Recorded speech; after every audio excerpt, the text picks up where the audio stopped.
Hi students, ఈరోజు మనం 9th క్లాస్కి చెందినటువంటి మరొక లెసన్ని నేర్చుకుందాం. మరి లెసన్లోకి వెళ్ళాలంటే ఆ లెసన్లో ఏముందో తెలుసుకోవాలంటే లెసన్కి సంబంధించినటువంటి ఒక బొమ్మ ఉంది. ఆ బొమ్మ గురించి మనం చర్చించుకోవాలి. ఎందుకంటే ఈ బొమ్మలో ఉన్నటువంటి మెసేజ్ ఏదైతే ఉందో అది లెసన్లో ఉన్నటువంటి ముఖ్యమైన అంశం దాకా తీసుకెళ్తుంది, హింట్ ఇస్తుంది అన్నమాట.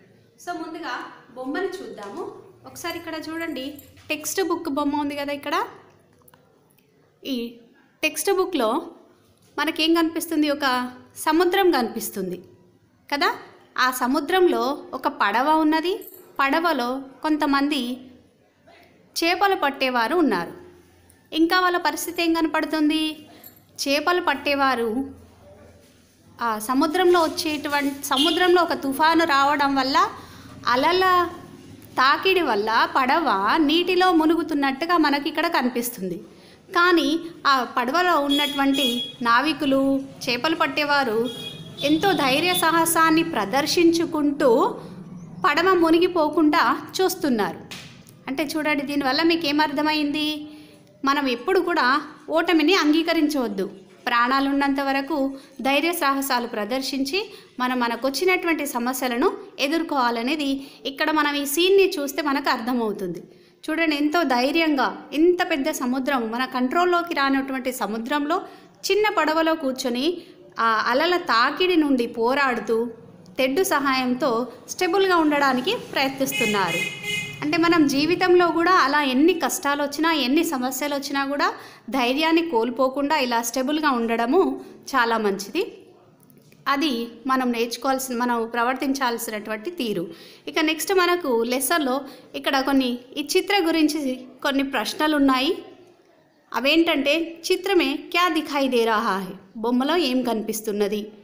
వే క్యా కర్ రహే హే, వారు ఏం చేస్తున్నారు? ఇన్సే క్యా ప్రేరణ మిల్తీ హే. సో వీటి యొక్క ఆన్సర్స్. మరి ఈ దృశ్యం ఏదైతే ఉందో ఇది ప్రకృతిలోని ఒక అంశము. ప్రకృతిలోని అంశము ద్వారా మనము ధైర్యాన్ని నేర్చుకుంటున్నాము అని అన్నట్టు. ఒక లెసన్ అనేది మనకు ప్రకృతి అనేది ఇస్తుంది. మరి మన పాఠం పేరు, ఈరోజు ఉన్నటువంటి పాఠం పేరు ప్రకృతికి సీక్. ప్రకృతికి సీక్ అనేటువంటి లెసన్ ఈరోజు. మరి బొమ్మకు సంబంధించినటువంటి ప్రశ్నలు ఏం కనబడుతున్నారంటే,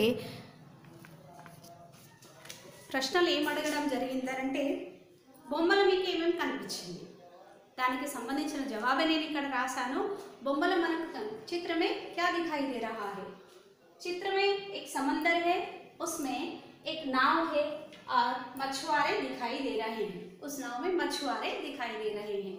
दूसरा प्रश्न है, वे क्या कर रहे हैं, వారు ఆ సముద్రంలో పడవలు ఏం చేస్తున్నారు? वे यानी मछुआरे तूफान के कारण उठी लहरों से जूझ रहे हैं, పోరాడుతున్నారు. అలల తాకిడి నుండి, ఆ తుఫాను నుండి తమను కాపాడుకోవడం కోసము పోరాడుతున్నారు. ఇన్సే క్యా ప్రేరణ మిల్తీ హే, మరి వారిని చూసి మనకు లభించేటువంటి ఇన్స్పిరేషన్ అనేది ఏంటి?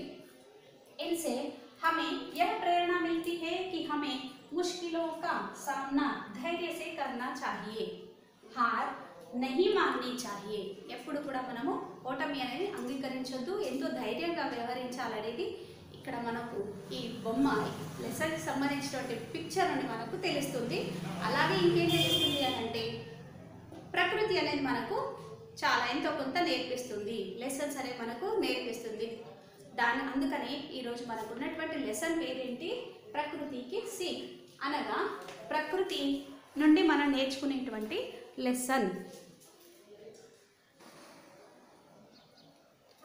ఈ పద్యం గురించి, ప్రకృతికి సీక్ అనేటువంటి పద్యం గురించి ఇంకా తెలుసుకుందాము. ఈ పద్యం మనకి ఏమేమి నేర్పిస్తుంది అనేది. పద్య రచయిత ఎవరు అనంటే सोहन लाल द्विवेदी.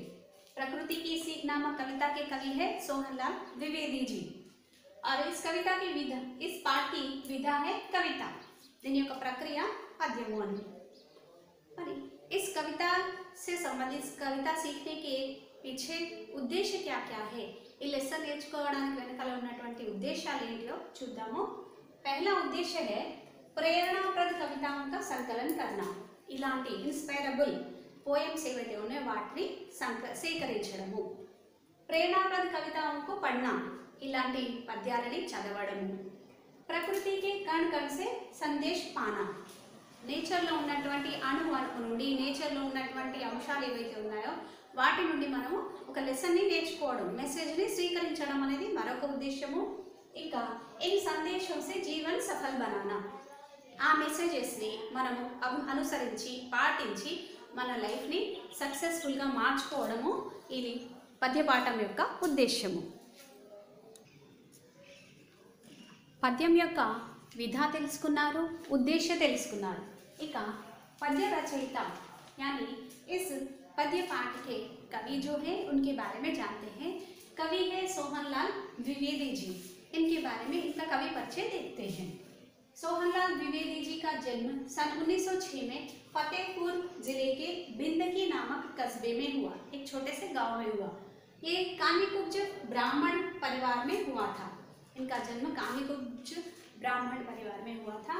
इनके पिता पंडित बिंदा प्रसाद द्विवेदी थे और इन्होंने इनके जीवन में महामान मालवीय जी का संपर्क हुआ। एक बार उनके संपर्क से उनके मन में राष्ट्रीयता की भावना जगी।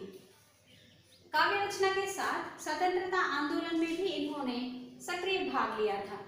कहते हैं कि द्विवेदी जी जो है गांधीवादी रचनाओं के कवि माने जाते हैं। इनकी रचनाओं में राष्ट्रीयता और मानवता की परिचय कही जाती है। इनकी कविताएं जो है मानवता के प्रति कहलाती है, राष्ट्रीयता की प्रति कहलाती है।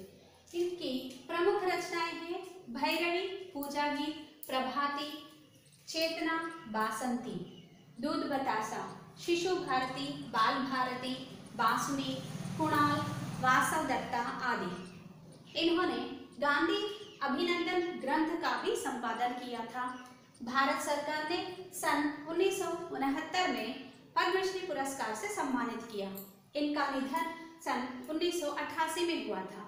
ये जो इनकी रचनाएं हैं भैरवी, पूजा गीत, प्रभाती, चेतना, बासंती, ये जो है ये प्रेम काव्य है, प्रेम कविताएं हैं।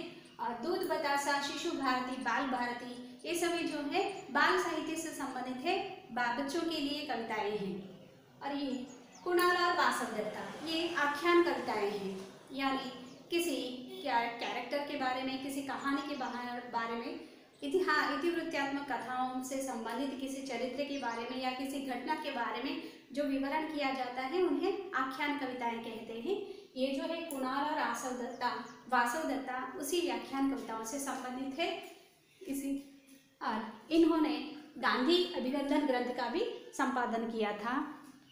ऐसे महान कवि ने हमारे लिए आज प्रकृति की सीख नामक कविता के द्वारा प्रकृति से संबंधित, प्रकृति के अणु अणु से संबंधित संदेशों को हमारे लिए लिखा है, जिसे हमें स्वीकार करके उनका अनुसरण करके हमारे जीवन को सफल बनाना है।